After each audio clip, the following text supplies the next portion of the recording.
Hello everyone, this is Guide to Everything, and in today's video, I'll show you on how you can make a glow design in Geometry Dash. Now I've built a simple glow design on these blocks right here, but of course you can adjust this the way you want to, or you can make it even better, but I'll show you the basics on how you can get started.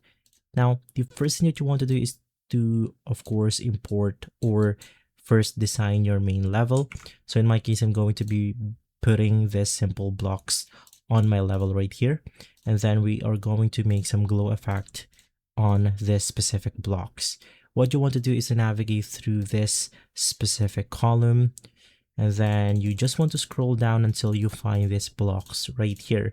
Now we have multiple presets to choose from. Basically, there's the glow effect right here where it's circular. Of course, you can apply this to your designs too, but I'm going to be using this one for the maximum glow effect. So you're just going to place this over to your blocks, and basically you will get the glow effect from there.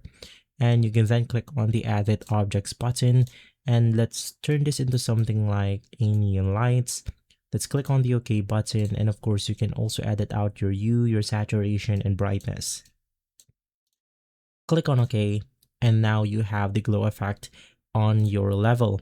Once again, you can then adjust this, or you can keep adding these blocks the way you want to. So if you want more glow effects, you can then use this blocks on Geometry Dash. And so if this video has been helpful, leave a like, subscribe, and follow Guide to Everything for more videos like this. Thanks for watching.